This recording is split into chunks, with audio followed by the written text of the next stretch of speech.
Hey everybody, Mariah and I are here today to interview our friends Steve and Deb LaForge. And Steve and Deb have spent the last month in Romania working with Ukraine refugees. We're really excited to be able to interview them and to talk to you guys about your experience there, some of the things that you saw, and some things you'd like for everybody to hear about, some of the stories of the people that came in from Ukraine. So you guys were there for a whole month. What was that like, getting there and getting assimilated, in the town where you guys were working with Ukraine refugees? Yeah, I mean, it's a 8-hour time difference. So, wow. The turnaround, knowing when to eat breakfast or whether it was supper or lunchtime or go to bed or whatever, it was hard. That's kind of make an adjustment. Yes. It was probably harder coming back because we didn't have any choice but to just jump right in going over. But, coming back, we felt like we had time to adjust and didn't jump right back into our schedules quite as quick. And you had several legs of that trip, didn't you? You were like Chicago to Turkey, wasn't it? Yes, we went from Chicago to Istanbul to Bucharest, and then into Suceava, which is where we were staying at.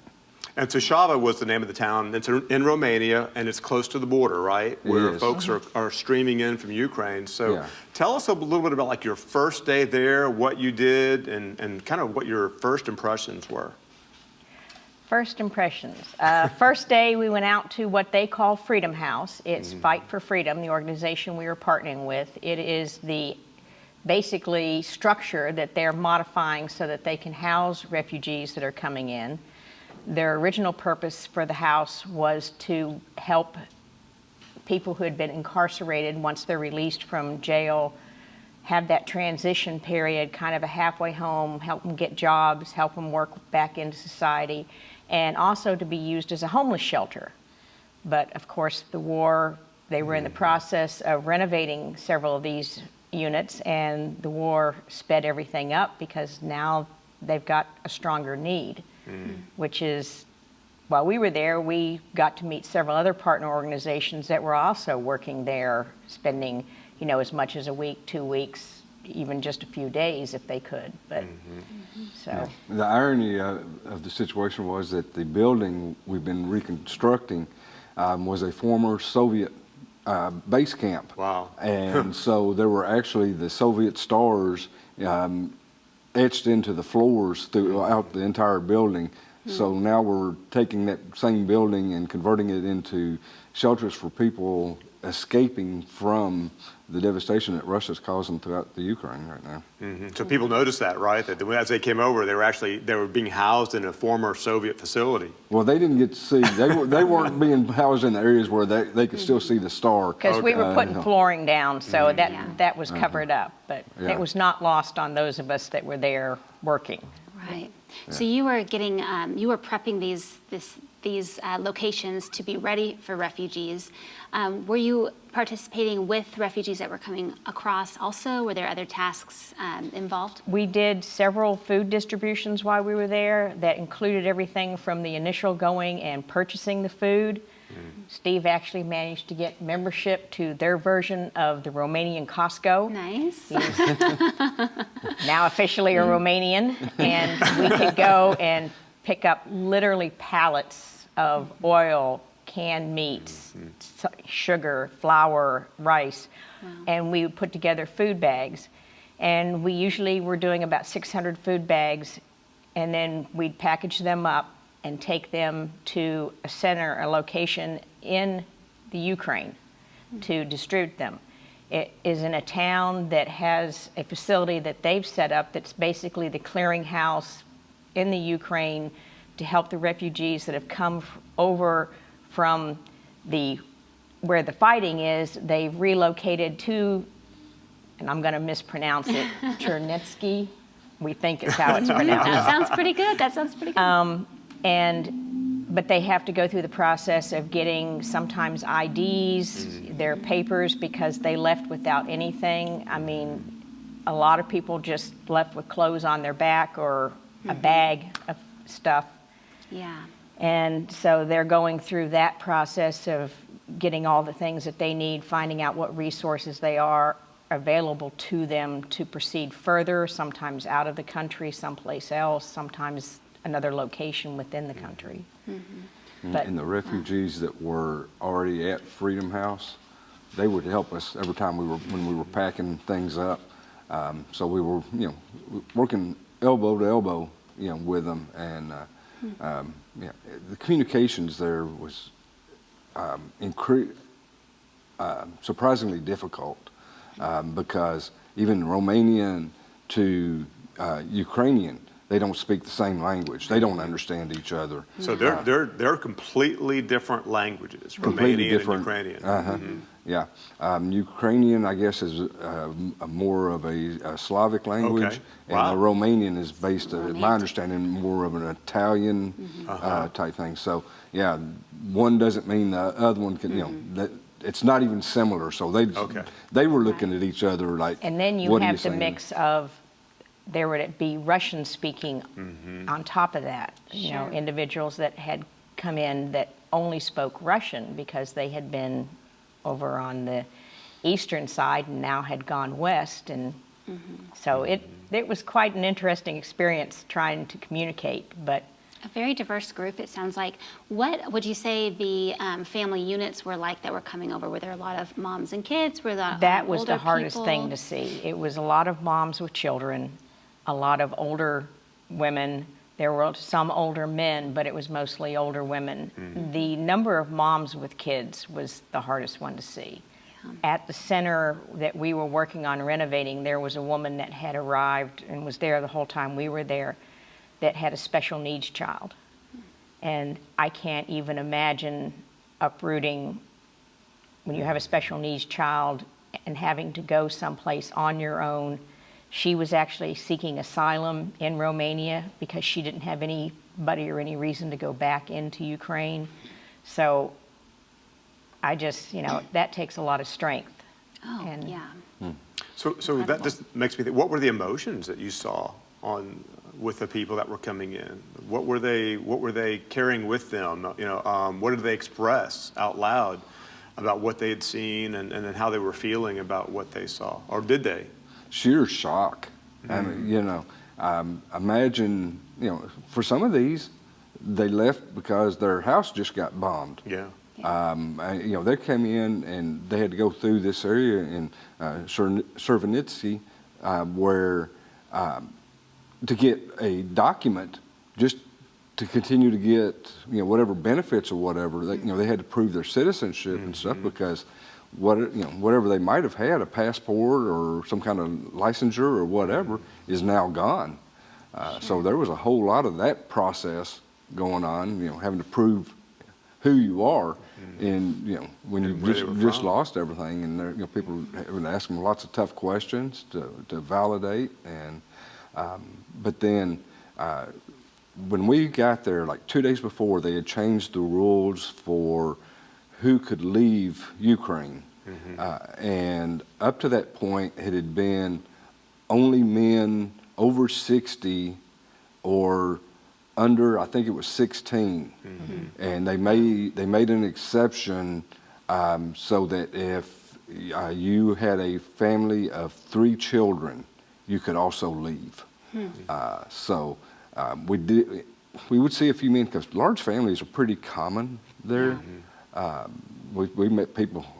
We had one family we had dinner with, and she came from a family of 17, and he came from a family of 14. Wow. I cannot even imagine. And they were on their way to having their own, what'd they have, 7 already? Yeah. Wow. So So- they were partway there. Wow. But And so the guys that were left behind were serving in the military. didn't they? Absolutely. They were kept behind to one of the things we experienced while we were there is we had Easter on the 18th, I think it was. They celebrate the Orthodox Easter, which is the week after. So their Easter was not till the 25th. So we were there for their Easter. That Friday, being Good Friday then, the lines to get back across the border were unbelievable because several of these women were taking their children back across just so they could spend time with their their husband, their boyfriend, their son, whoever it was, and they spent the weekend over and then came right back. So that border is a back and forth. I think that's interesting for a lot of people, I think, that wouldn't know that stateside. But the border, people are fleeing, but there is a bit of going back and forth, I'm understanding. It's limited, but it does exist. Part of the thing is once they come into another country, a lot of them are being shuttled further in, somewhere, another destination. They don't want to end up with a situation of having tent cities Sure. right at the border on either side. Sure. Yeah.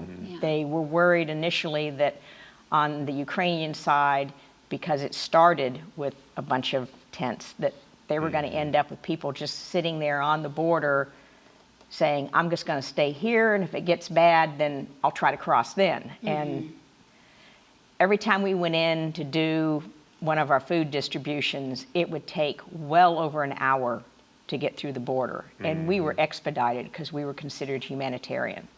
Wow. So there were truckers that sat there up to 4 days trying to get across from Ukraine into Romania.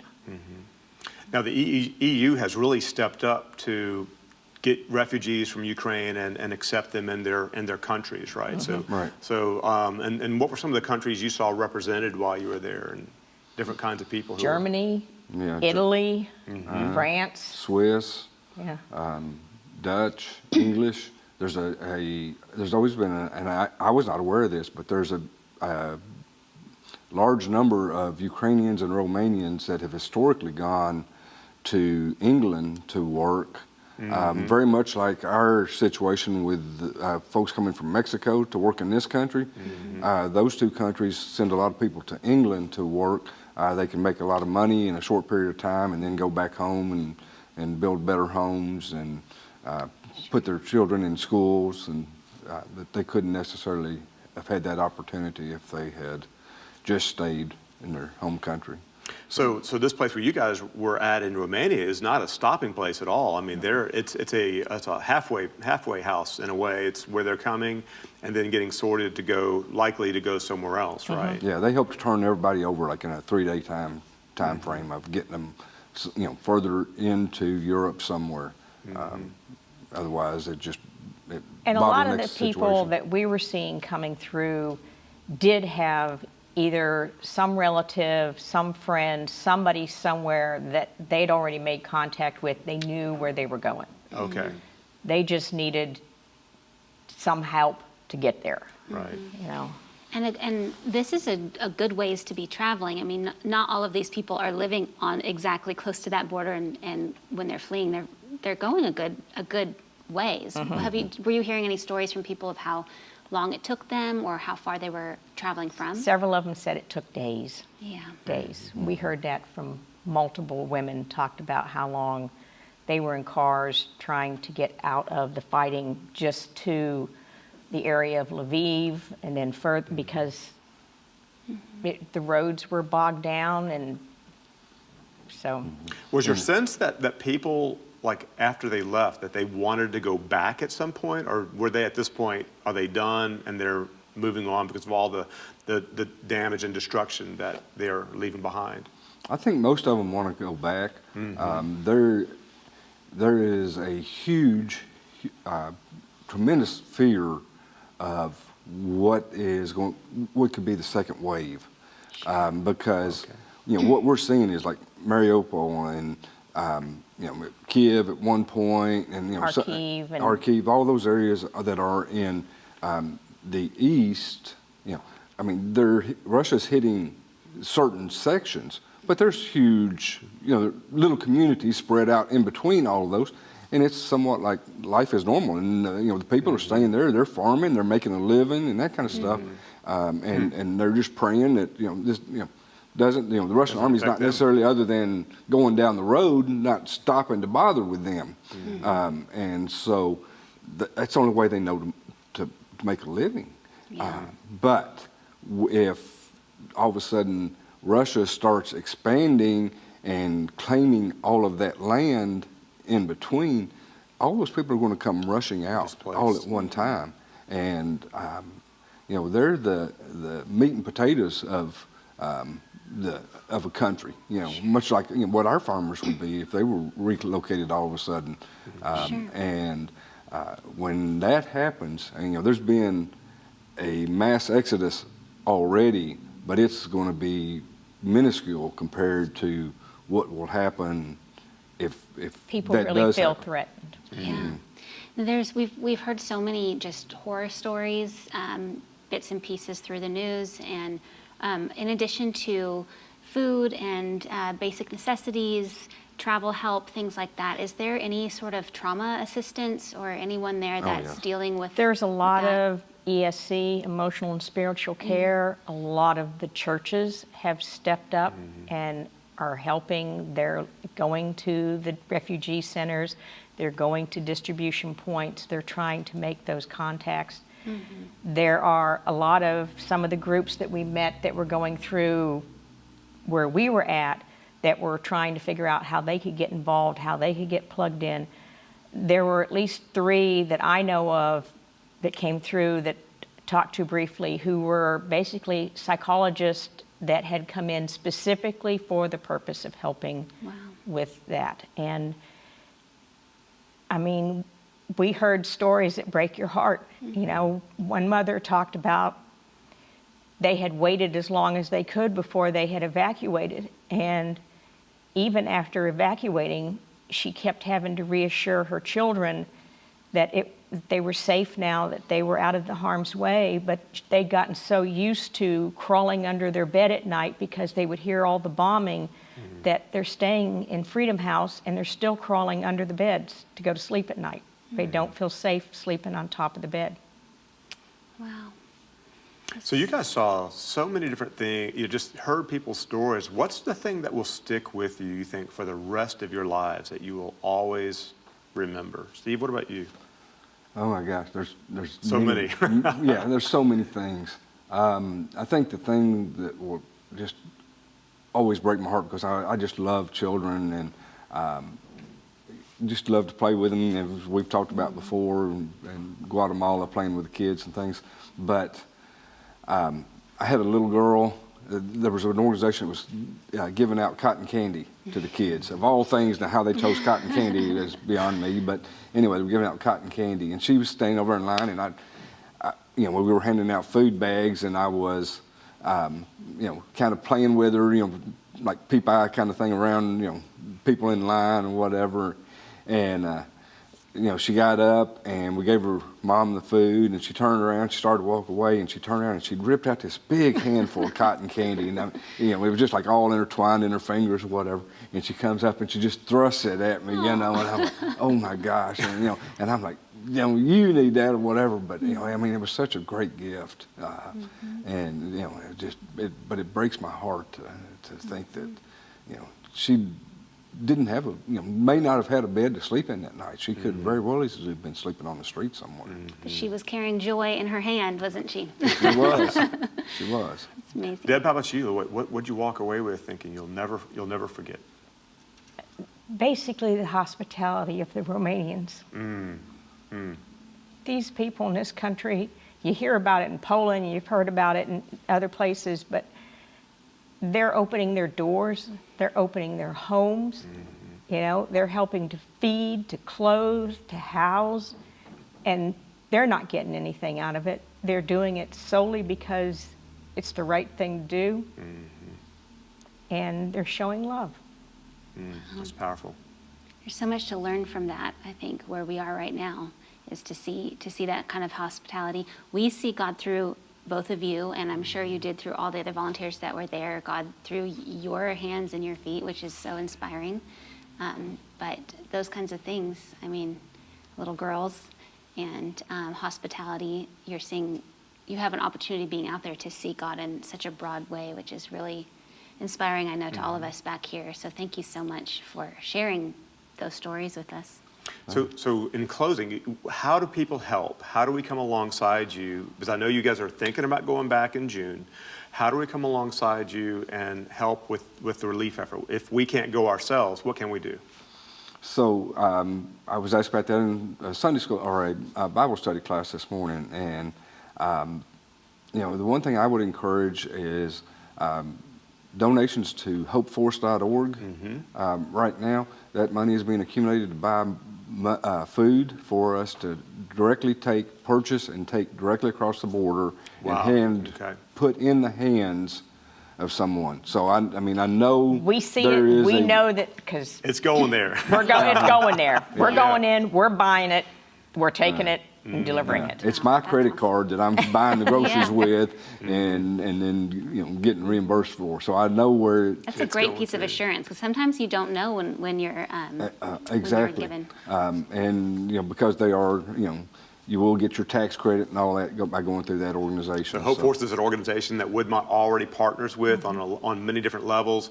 And so they have a specific area of their ministry that is set aside just for the Ukrainian relief. Right. So they can go into that Make website. a donation, you designate that it's for Ukrainian relief. Okay.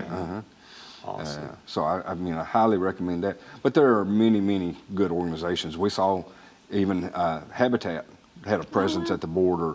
About any humanitarian organization, Red Cross and many churches are present. I think you can feel pretty comfortable with whatever organization you feel most inclined to work with. But Hope Force is who we were physically there with, and I would encourage people, if they don't have another preference, to go through that.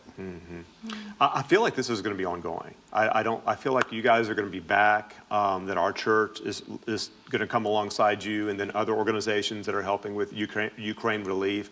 I think there are some folks that are working right now on bringing some refugees here to Nashville and rallying around those families as well.